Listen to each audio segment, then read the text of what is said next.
What's going on, family? David Yeti. I'm back with today's video topic, and it's another good one. I won't stop, guys. As long as you continue to support, I will continue to press forward. So let's talk about President Trump apparently firing more than 12 inspector generals. Now, when I first heard that, I wasn't quite sure what the role of inspector general was, so I had to do a little research. But I have a clip here because I want to see what CNN has to say about it, and then I'll pause and we'll do a little bit of research because I think I might have some insights that haven't been mentioned just yet. Let's dive into the video. Let's see what they're talking about. Purge overnight, Trump also reportedly fired at least a dozen independent inspector generals who serve as the government watchdogs. Republican Senator Chuck Grassley is already calling on Trump to explain these firings because he was supposed to, provide notice to lawmakers before making such a move. Democrats also very concerned. Take a listen to Senator Schumer. Yesterday, in the dark of night, President Trump fired at least 12 independent inspector generals at important federal agencies across the administration. This is a chilling purge, and it's a preview of the lawless approach Donald Trump and his administration are taking far too often. I'm going to tell you what it is. Okay, so I have to pause right here. So the very first thing is, they're right. Technically, it says that the president has to give a 30-day notice and give reasoning behind why he's firing an independent inspector general. Key words, though, I want y'all to pay attention to. They said that they're watchdogs, right? So I did a little bit of research. Inspector generals are in charge of independent audits. For lack of a better phrase, they're supposed to make sure that government is spending money accordingly. There's no overspending. Funds are not being allocated to places that maybe they shouldn't be. So essentially, they're almost like a CPA or something. In mergers and acquisitions, before a company is purchased, you have like your attorneys and stuff from the parties that's selling the business, and then you have the representation from the people that's buying it. And during the due diligence stage, you're supposed to check and make sure that the checks and the balances are right, the balance sheets, everything balance out. Obviously, you're checking there. Some companies do like a pro forma or something like that, but you never go by those numbers. You want to have your people look into it and make sure that these companies actually making the type of money that they say they making. Who are their biggest customers? Where are the contracts going, right?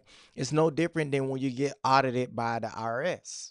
I've been audited by the IRS before because I had sometimes, I think one year I reported less than what I actually earned. And it was like a honest mistake, but I still got audited, and I was audited for like 3 years after that, right? So you gotta ask yourself a question, and I'm gonna let Schumer finish, right? But you gotta ask yourself a question: if the government has been accused of wrongful spending funds on unnecessary causes, if this is the case, you know what? I'm gonna let him finish first. I'm gonna let him finish. As he's becoming president. So can Trump unilaterally do this, or do you see some legal challenges coming here? Well, it's going to be difficult to challenge it at this point. But what the law says, so the Inspector General Act first of all, Inspector Generals were put in place by Congress to provide independent oversight over the executive branch. Bingo. Bingo, bingo, bingo. So if they was put in place to provide independent government oversight, but I haven't heard them report anything in years. So if the goal is to break up the bureaucracy and what's been kind of like the good old boys club, right? if that's the goal, if the goal is a full government audit to make sure that, hey, if there's no wrongdoing, no harm, no foul, but we at least got to check, right? If that's the goal and they rarely report any wrongdoing, why in the hell would you keep those same people in place? It doesn't make any sense.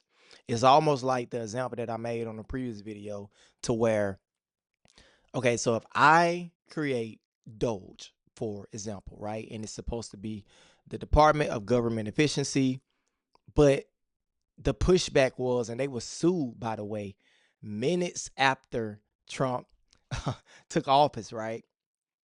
That particular that particular project has been sort of put on pause because they were sued minutes after Trump got into office, because the very people that is going to be auditing and investigating brought some type of law saying that one of the people, so essentially, to make a long story short, right? I have a perfect example, but essentially, they're saying that it has to be politician has to be a part of that team as well, right? And basically, Doge in this example can be like the police department, and they're going out to catch bad guys. Bad guys, just for the sake of this example, would be some of the government entities and things that they're auditing, right? Well, according to the Constitution, technically, they have to allow some of the bad guys, the government, officials, to be a part of Doge to investigate the bad guys. So wait a minute. So if I'm a police officer, I'm going out to catch bad guys. You mean to tell me that I have to have bad guys on our team to go search for bad guys? What sense do that makes, guys? Some of these laws and some of these, the way that things have been set up, I think it was designed to always remain this way. And if for whatever reason Trump did not get into office, right? None of this would be coming up. We wouldn't even know what Inspector General was. Most of the population, like myself, I didn't even know what it was. And for lack of a better phrase, the bullshit would still be going on. I'm gonna just call it what it is. And so they have special authorities that enable them to do investigations within the executive branch. Then the Inspector General Act was amended 2008, I think, in terms of being able to have the president have authority to remove inspector generals, but the president under the law is supposed to provide 30 days notice to Congress. So the president has authority to do it, but the law requires that he provide 30 days notice. In this case, he didn't. And if not, then what? What's the potential ramifications? ramification? Then Congress has a problem. So we are going to be in a situation, and this Inspector General issue is one. The TikTok law is another, where Congress passed a law that said a certain thing is supposed to happen, and then that doesn't happen. So the remedies available to Congress are obviously, number one, they can do oversight. They can demand information from the executive branch explaining what happened. They can hold hearings if they want to. Normally, the other lever that Congress has available to it is the budget. Query whether in this particular situation, Congress would want to adjust budgets because they want inspector generals to be funded. And then another option that's potentially available is sometimes the House of Representatives actually brings lawsuits. But we'll see whether any of those things will happen. I think Senator Grassley, obviously, who has long been a defender of inspectors general, will want to demand answers for why these individuals were removed. But yeah, and I'm gonna bring it to full screen for a second. I don't, excuse me.